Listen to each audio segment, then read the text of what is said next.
Hello, Blues. Welcome to the Manchester is Blue Transfer Podcast Show. This is episode 2, underneath the heading of basically who needs to leave and, well, who needs kicking out the door.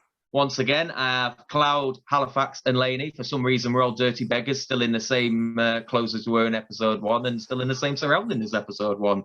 But yeah, thank you for joining us. I've got a different beer. Last episode continuity.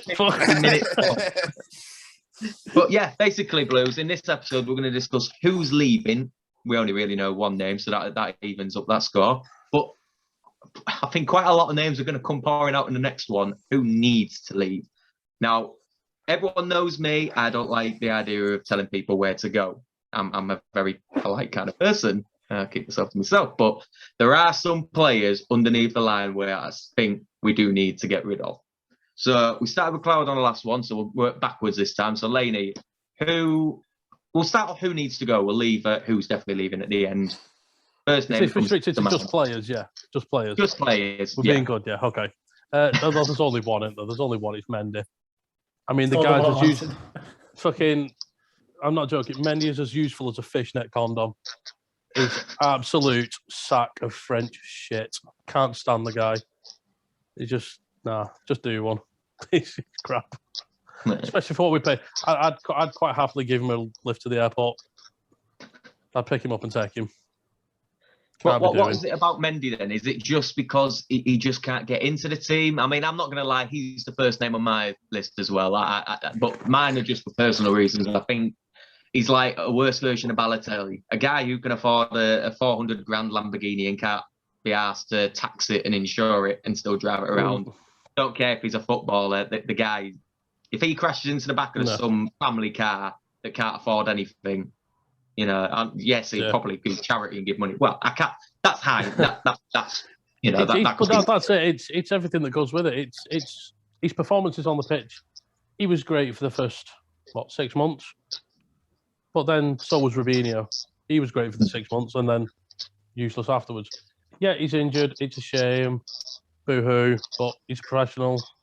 He says he's fit to play. He's carrying on playing. He's nowhere near like he was. He's crossing his hit and miss.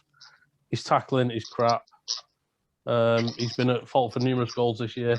And then off the field, his antics, they're worse than Balotelli in my mind, because on top of I'm driving around in a car which, I forgot to insure, he's breaching COVID regulations on numerous occasions.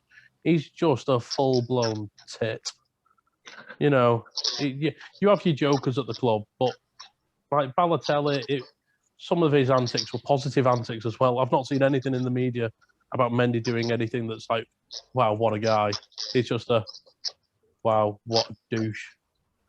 I just can't be doing without. I mean, look at the position our club is in now. We already have enough shit from the media. You know, we need to be trying to have a positive public face, and he's not part of it. So, yeah, he can do one. So quick and snappy, how much would you accept for him if a club came in for an offer? What's the minimum you'd accept, or would you just rather say minimum for cash, 10 mil for cash, or a player swap? But I'll tell you something as well, because I've got 2 players down here that I've got question marks over as well, which I'll let you all squabble and fight over: Sterling and Laporte.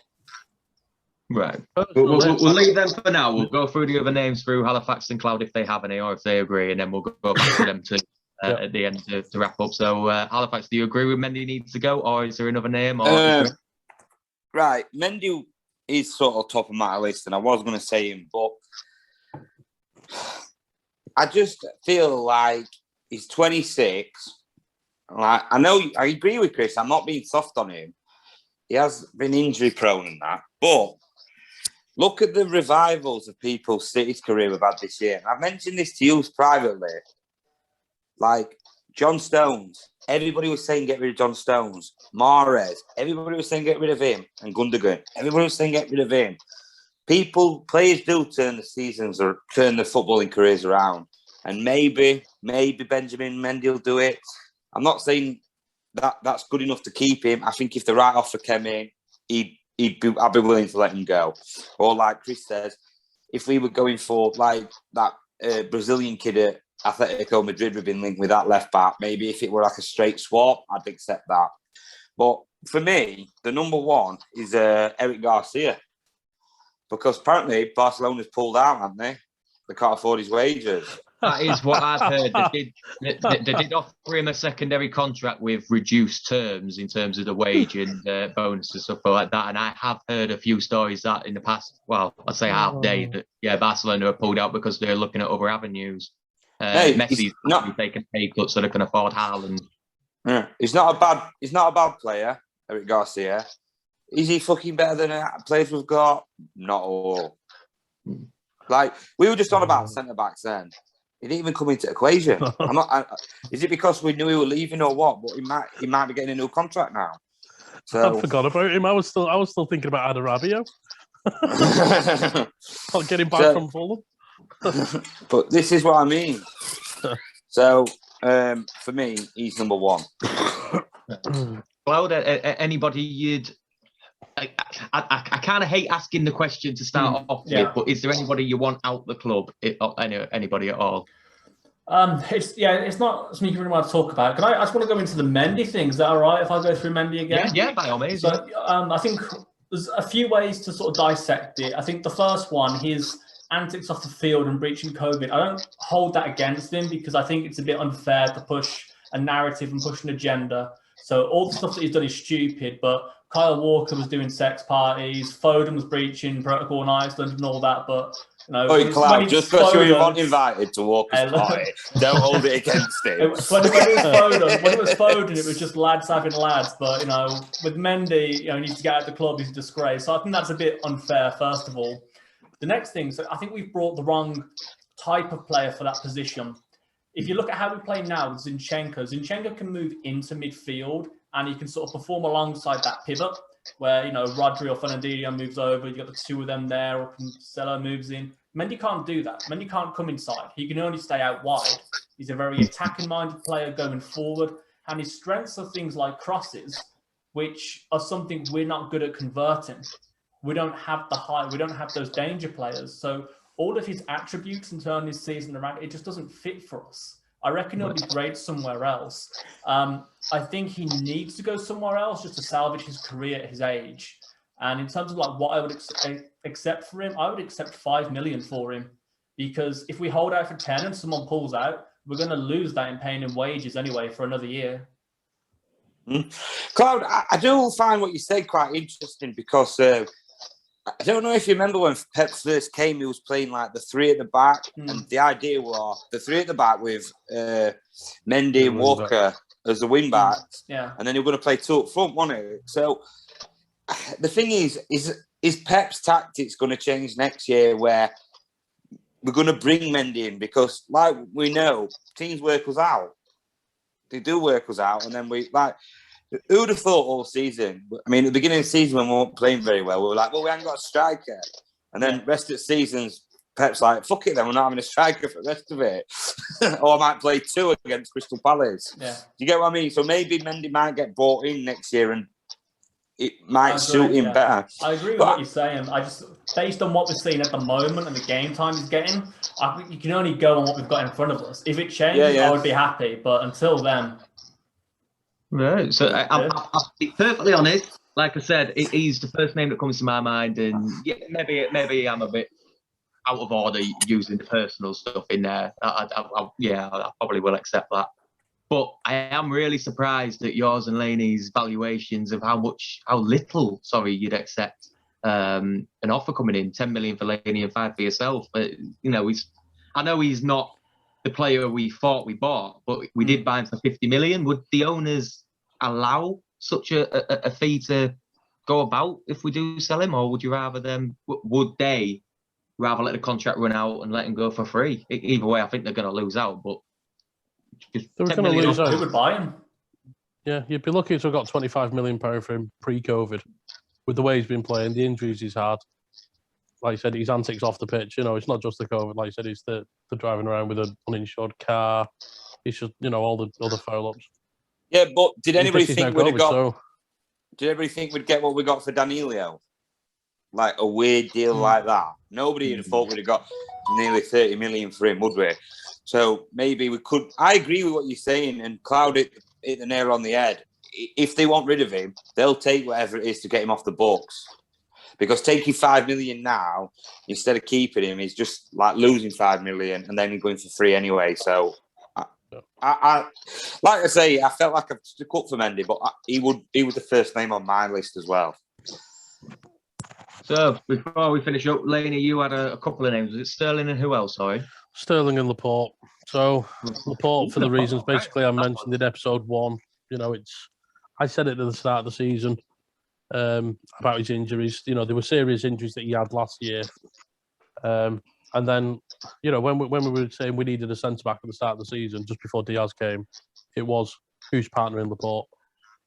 Diaz has come in, and Laporte, compared to where we all thought, we all thought Laporte might be the next captain at some point. He's hardly featured compared to Diaz and Stones, so he hasn't had a chance to test out his fitness with regards to his injuries. We don't seem to have a great track record when it comes to players coming back from injuries. I mean, look how many problems Company had, how many problems Aguero's had. So, that was a serious injury. And then Sterling as well. I mean, I'm a fan of both players. And on the day, they're remarkable. They're world class.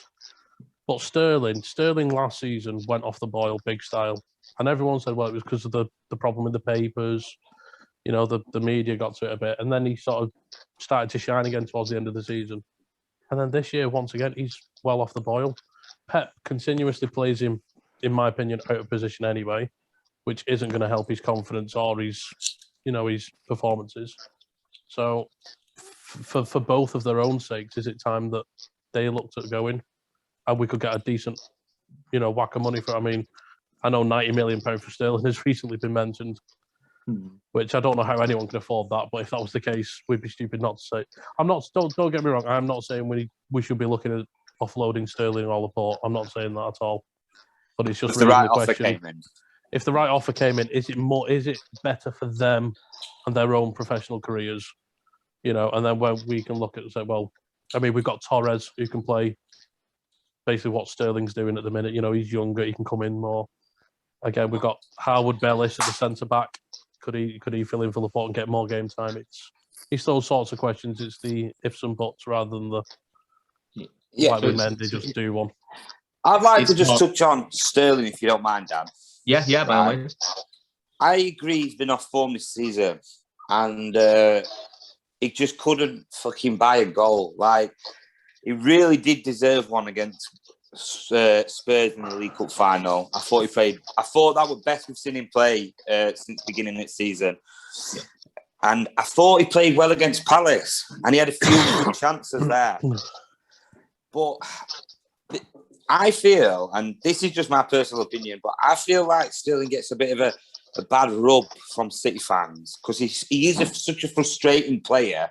Like, how many fucking one-on-ones he missed? He is frustrating.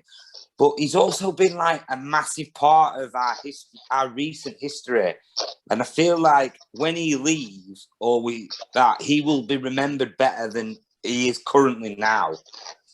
And I think I agree with Laney. I feel like 90 million would be fucking too good to turn down. But is the grass always greener? Are we going to be a better side without an informed Raheem Sterling? Like, I think of the Centurion season, how many important goals he scored for us. In treble season, how many important goals. He wasn't that bad last season. The whole team was a bit off. But I do get what you say. Maybe it's time to sell. But I just thought I'd mention sort of... It's amazing how many City fans are short-minded when it comes to Sterling. I mean, he is the first English player to score 30-plus in a season since Sean Goatis in 2001. So, and I think that flips a lot of City fans' minds. I mean, 100%, he's probably the most frustrating player we've had in the last decade, hands down. So I think the problem with Sterling is he overthinks his play. We all know he is capable of being world-class on the day. We all know that. It's just it becomes a bit of a John Stones in a pickle moment, doesn't he? He just doesn't know what trigger to pull. And that was the same for me yesterday against Palace. He had a chance to slot home in the left-hand post, and he had to take another touch. He didn't have to take another touch, but he decided to. And it was the defender that was able to get back. I think it was Tariq Mitchell for Palace that got back and made the block. We know he can lather that in the back of the net, and we would have probably been 1-0 up. So he is frustrating. But would you all say, in terms of Laporte as well, when you say the right bid come in, is that more benefiting their careers? Do you reckon it would, for their state of mind, would it be best for them to stay with City, fight for a case, a bit like what Zinchenko did, where an offer came through, he didn't want to go? Is that the sort of thing we should expect from them, or should they go? I'll fire that at Cloud first. Wait, I just want to step in to my point quick, then it's Cloud. I don't want to fucking sell Laporte. That's right. Cloud in just on that one. I wouldn't sell either of them. I really wouldn't. Laporte, I don't see the point in selling him. He's had one big injury, and he's had a few small niggles here and there, but we're not really struggling.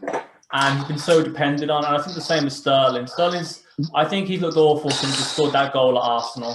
We've just looked like we've lacked bite. And compared to previous years, City, I used to watch City from like 17, 18 onwards, you always had that the goals coming. Sometimes now I sit down and think, we might not score here.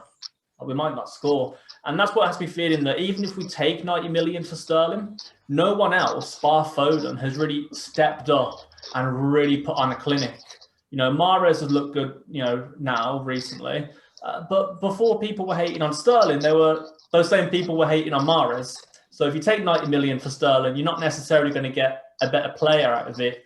And then on top of that, like you said, people are soon to forget, he's played a ridiculous amount of minutes for 3 seasons straight. And then coming to this season, he's had a bit of a decline. But against Crystal Palace, he didn't score and he messed up some one-on-ones, but I thought he was phenomenal. I thought he had hunger again. I thought he was really trying. And if he puts in those performances again, the goals will come. It's a lot like Jesus, where he's struggling a bit for confidence. But if someone offered me 150 million, I wouldn't take it, because there's no one out there who I see you're going to get in and replace him. People are too hung up on recency bias.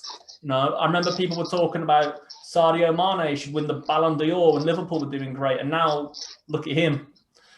So form comes and goes, and his form will come back. He's too good of a player to not start scoring goals again. Got to say, from my point of view, with Laporte, I mean, if he's happy to stay at the club, I think it's going to be real beneficial for us, because as it is, the game time he's getting, he's not going to get into the French national side. When you look at how many, he wasn't getting into it when he was first choice. So there you go. So that's less games where we're going to be worrying, oh God, is he going to come back with an injury? He can just stay focused on our club, because we're the ones who pay his bloody wages. And as for Sterling, like I said, I didn't want to get rid of either of them. I know, Cloud and you feel that are quite young anyway, but I don't know if you remember, there was a young Spaniard who used to play for City called David Silva. Yeah. What was Halifax? Pipe down, Laney. Pipe down. What was David Silva's one massive flaw in his City career? Couldn't fucking score goals. There we fucking go. Sterling. Again, if somebody put David Silva up front and he still couldn't score goals, you wouldn't be saying, let's sell him. For him, Sterling is not a sodding striker. It doesn't matter how many times you say it, he's not a striker. He's a wide player. I will say this, Laney. Leave him to Pellegrini did play Silva up front and he got 12 goals, if anybody remembers. So, anyway, and to be fair, in the first title winning season, he was bagging them in. Raheem Sterling. I'm just going to put this out. Raheem Sterling's having a bad season in the Premier League this season. Yeah. He's our second top goal scorer on 9, and he's got our second most assists on 6. Yeah. and we're on about selling him because he's not living up to the hype. So I know it's not massive numbers compared to previous seasons, but he's still the second most consistent player, scoring wise and assist wise. So Well, I don't think he's part of a trio for me. Him, Jesus, and Bernardo Silva. They're the ones that can have a bad game, but they will never put anything less than 110% on that pitch. They will always leave the pitch knowing they brought their A game. Yeah. Energy fires. One more stat. Sorry. But last season, Raheem Sterling were our top goal scorer with 20, but he only got 1 assist the whole season. Greedy bastard. So, greedy bastard. But there you go. But that's quite a good way to end it with Sterling, greedy bastard. But I think we all know only one player that's definitely leaving so far this season. I think we've got to end this episode on superlatives for the one Kun Aguero. So just a quick one from all three of us at one point about Aguero. Start with you, Cloud. Just phenomenal, the best. How do we even put it into words? He's just an icon. He's just a pure icon. He really is. Lenny? All I'm hoping is that they erect a statue of just Aguero on his own at the front of the city square with his shirt off, that you can swing in. But it's one of those ones, like you get in supermarkets, it's got a button that you can push. And every time you push the button, it's just that commentator saying Aguero, the Aguero moment. I thought you were going to say it has the arms spinning around. If you press it, and it spins the shirt. Oh, that, there you go. I've opened a can of worms there. Perfect. I liked his blonde hair as well when he had that done as well. So yeah, he gave. Speak for themselves. Yeah, he gave me a moment in my adult life where he gave me an erection and made me cry at the same time with that goal. A sad one. So yeah, I really hope he's not listening to this. Yeah, that goal there will always be special in me. Well then, so he still got the sock. Sergio, remember that you got a certain Doncaster ladder add on. So there you go. While crying at the same time. While crying, what the hell was he doing to you? The QPR goal. Yeah, all right, then. Right, Blue. We'll finish this episode off. I think that's one hell of a way to round up Sergio Aguero. I'm sure when it comes around to his actual eventual leaving of the club, we'll do probably one massive podcast, and I think we'll never have to say about him. But yeah, thank you for watching this episode 2 of the Manchester Blue podcast, transfer podcast. Remember to like, subscribe, and we'll see you in episode 3. Take care.